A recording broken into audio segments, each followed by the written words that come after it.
ninkaasi wuxuu rabay uu helay qisadoo kooban waata maalin maalmaha ka mid ah waxaa safar galay imaam weyn aad wada garanaysaan imaam axmed ibn xambal safarkiisii wuu dheeraaday marka wuxuu ku leexday xaafadda wuxuu ka raadiyey masaajidka ugu dhowaa uu galay waqtiguu galay waxay ahayd waqtiga salaada maqribka ah salaadii maqribka ahaa masaajidku ku tukaday markuu ku tukaday nin sheekhu ahaa laakiin ikhlaasnimadiisa iyo isdhowrayo waxaa dhacday inuusan dadku isku sheegin meel gooniu fariistay kitaabkiisuu furtay qur-aanku iska akhristay ilaa cishahuu sugay salaadii cishaha markuu tukaday jamaaca ku tukaday maadaama mugdi ay noqotay safarkuusan sii wadi karin wuxuu go-aan ku gaaray masaajidkunu iska seexdo masaajidka meel ka mid uu nidaamsaday boorsooyinkiisii wixiisii markuu gooni u dhigtay uu kala nidaamsaday ayaa waxaa u yimid ninkii masaajidka khaadimka ahaa wuxuu yidhi waxaad u egtahay qof musaafir ahaa uu dhahay waxaad u egtahay qof raba meesha inuu seexdo wuxuu yidhi haa meel kaloo aan seexdo dad aan ka aqaano ma jiro wuxuu yidhi lama ogola meesha in la seexdo markaasaa wuxuu yidhi masaajidka lama seexan karo may lama seexan karo marka waxaan kaa codsanaa inaad masaajidka ka baxdo bas ninka markaa ma isku sheegin marka hadduu isku sheegi lahaa madaxuu saaran lahaa dadka hore saasay ahaayeen waa isqarqarin jireen waa calaamadaha awliyada ilaahay ka mid ah dadka inaadan dadku isku sheegin waxaa tahay waxaa laga cabsanaya wax la yidhahdo riyaa qofka culummada saasay ka cabsanayeen calaa kulli xaal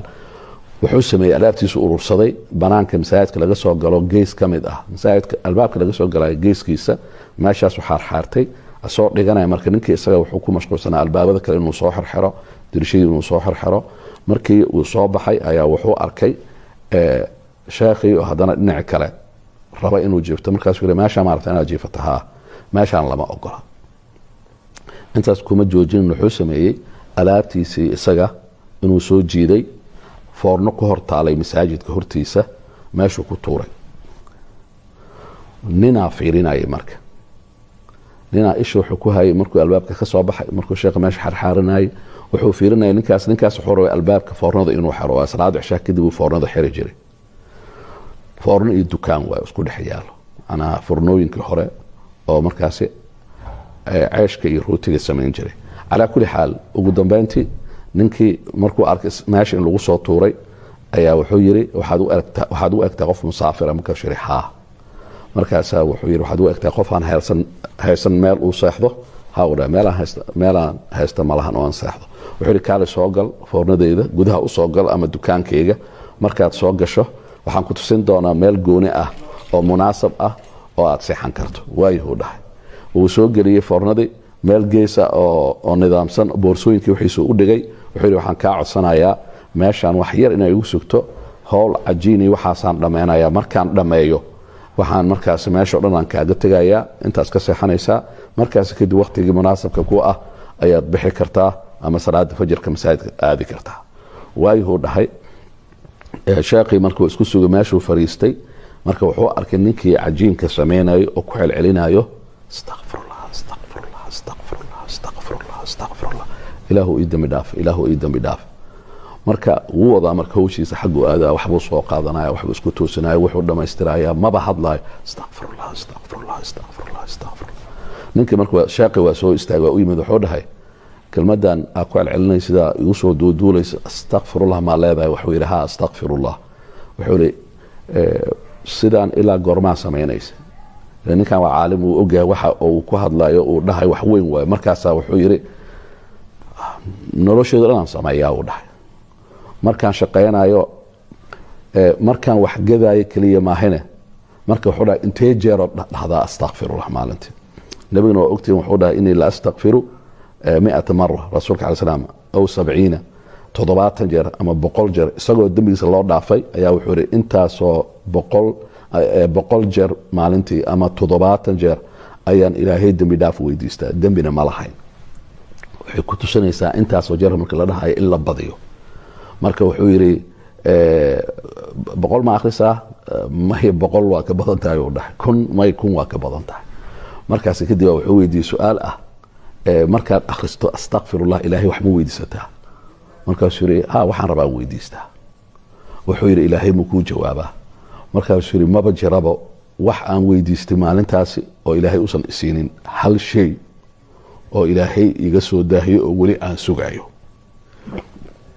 markaasuu yidhi ma waxaad leedahay waxaa ilaahay weydiisatuu ku siiyaa maya ilaahay maalintii uu siiyaan ku dhahay waxaan weydiistay ilaahay maalintii wax iga maqan ma laha nolosha ugu fiicnaan ku jiraa laakiin hal wax aan jeclahay aan ilaahay weydiistay maadaama wax walbaba ilaahay uu isiiyey oo aan ku qanacsanahay waxaan aaminsanahay tanna ilaahay inuu isiin doono maxaa waaye uu dhahay wuxuu dhahay cid inaan u sheega ma raba aniga ilaahay waay markaan weydiistana ilaahu tan aniga adiga waay waxaan rabaa waxaas inaan helaan dhaha may waa kuu ballan qaadayaa in magacaaga aan sheegi doonin laakiin waxaa qabanayso khayrka aan sheegi doono say dadka ugu faa'iidaystaan marka ma ii sheegi kartaa waxa kaa maqan oo ilaahay weli uusan ku siinin wuxuu dhahay waxaa iga maqan uu dhahay ilaahan waxaan weydiistay waxaan dhahay ilaahow dembi dhaafaan ku weydiistaa tiro ma tiriyo intaasoo kun adiga dartaada ayaan waxaan rabaa ilaahay dartiisa awooddaada oo aada leedahay oo wax walba aada ku samayso ma safri karo laakiin sheekh aan jeclahayaa jiro imaam aimada ka mid ah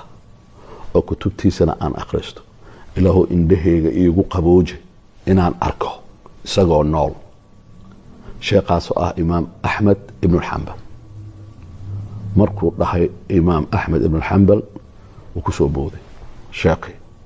dhudhunkashuu bilaabay inuu dhudhunkado ninkii markaasaa wuu yaabay marka maxaa dhacay wuu dhunkanayaa marka wuxuu dhahay maxaa dhacay markaasaa wuxuu yidhi wallaahi ilaahay subxaana wa tacaala wuxuu igu soo leexiyuu yidhi ducadaadii awooddeedii wuxuu igu soo leexiyey xaafadii ama magaaladii ilaahay subxana wataala wuxuu igu soo leexiyey masaajidka hortaada ku yaallo ilaahay subxaana wa tacaala wuxuu iga soo saaray masaajidkii oo hortiisii inaan seexdo waa layga soo deediyey masaajid hortiis in layga soo qaada gurigaaga foornadaada hortiisa laygu soo tuuray wuxuu yidhi waa awoodda ducadaada ilzam manaa wad daa'im ha kala joojin marka waxaan idin xusuusinaya kusoo gabagabaynayaa nebiga wuxuu yidhi xadiis oo la yiraahdo waa daciif xadiiska laakiin macnaahu saxiix macnaha xadiiska waa saxiix man lazima alistikfaar qofkii joogtay istikfaarka jacala allahu lahu min kuli hamin faraja ومن كل ضيق مخرجا ورزقه الله من حيث لا يحتسب xadiiskaas wuxuu leeyahay qofkii joogteeya astaqfir ullah ilaahay subxaanahu wa tacaala wax walba oo kurba haysato ilahay uu ka qaadaa ciriiri kasta uu ku jiro ilaahay uu ka saaraa wuxuusan filaynin uu rabana ilaahay wuu siiyaa 3 darsi oo waaweyn istikfaarta akhri maalin kasto darsiga labaad boqolaal intaad gaarsiin kasta gaarsii